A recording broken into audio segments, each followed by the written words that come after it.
नमस्कार, मैं हूँ रीमा जायसवाल। कांतापुरा नॉवेल में हम देखते हैं कि कांतापुरा में रंगम्मा नाम की एक लेडी रहती है।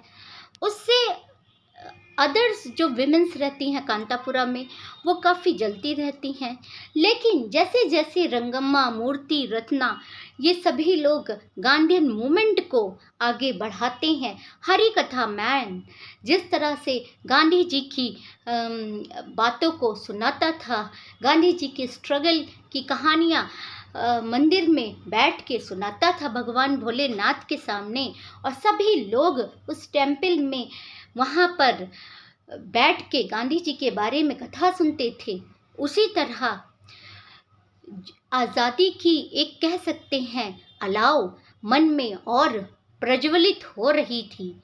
धीरे धीरे हम देखते हैं कि वहाँ पर विमेंस काफ़ी एक हद तक, और जो लोग, जो समुदाय, जो कास्ट के लोग थे, एक साथ आने लगे, और साथ ही साथ वो सब मिलकर कांतापुरा में गांधीयन मूवमेंट के लिए, देश की आज़ादी के लिए लड़ने लगे। फिर हम यहाँ देखते हैं ब्रिटिश साम्राज्य के साथ कुछ लोग भी मिले थे, जैसा कि भट्टा और स्वामी जैसे लोग थे, जो कि कांतापुरा गांव में हैरेसमेंट, शोषण, उत्पीड़न करते थे। फिर हम यहाँ देखते हैं कि बड़े खान, जो कि ब्रिटिश साम्राज्य के द्वारा एक पुलिस ऑफिसर था, उसे कांतापुरा में भेजा जाता है कांतापुरा गांव का दमन करने के लिए, वहाँ के लोगों का दमन करने के लिए। कॉफ़ी स्टेट जो कि प्लांटेशन था, उस वहाँ पर भी जो कुलीस थे, ब्राह्मण्स थे, और बहुत से ऐसे कास्ट समुदाय के लोग थे, उनके ऊपर अत्याचार हो रहा था। बड़े साहब नाम के जो व्यक्ति थे, वो सब अत्याचार कर रहे थे। 4 बिट अन्ना का वादा करते थे और पता चलता था कि कुछ भी नहीं देते थे।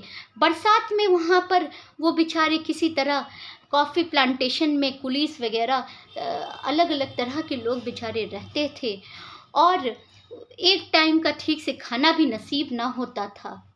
हालत बद से बदतर होती जा रही थी।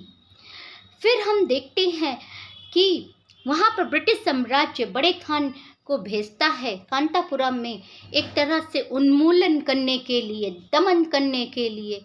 कहीं ना कहीं बड़े खान को लग रहा था कि वो गलत कर रहा है, लेकिन ब्रिटिश साम्राज्य के आगे बड़े खान जैसा ऑफिसर भी झुक गया था। फिर हम देखते हैं मूर्ति, रत्ना, इन सभी को जेल भेज दिया जाता है।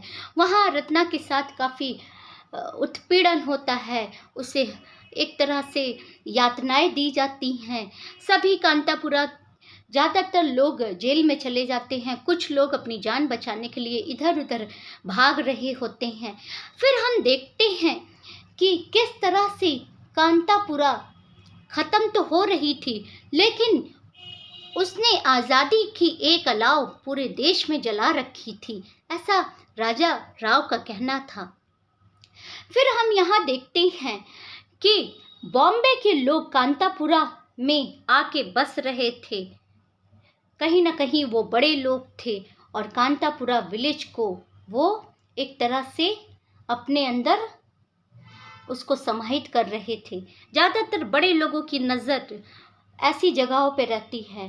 फिर हम देखते हैं कांतापुरा के जो लोग थे वो काशीपुर चले जाते हैं। फिर उसके बाद रत्ना जो रहती है, जेल से रिहा हो जाती है। यहाँ पर हम देखते हैं कि जो ब्रिटिश साम्राज्य का कोर्ट था, एक तरह से वो भी अपनी मनमानी कर रहा था। देखा जाए, जो अच्छे न्यायाधीश थे वो चाहकर भी लोगों के साथ जस्टिस नहीं कर पा रहे थे।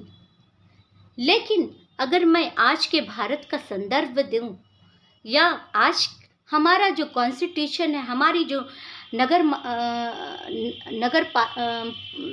हमारा जो एक तरह से कह सकते हैं कोर्ट है, न्यायपालिका है, आज हम सबका विश्वास हमारे न्यायपालिका पर ही है, क्योंकि कहीं ना कहीं देर से ही हमें न्याय मिलता हो, लेकिन मिलता ज़रूर है। आज भी हमारी न्यायपालिका भारत के अंदर मजबूती के साथ खड़ी रहती है।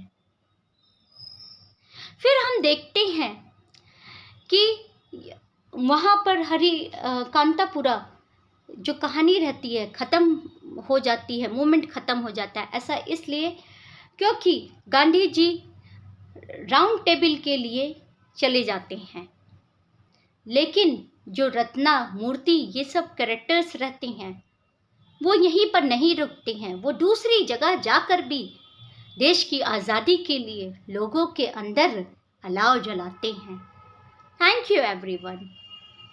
आगे फिर मैं कोई नई नॉवेल आपके सामने लेकर आऊँगी। Thank you everyone.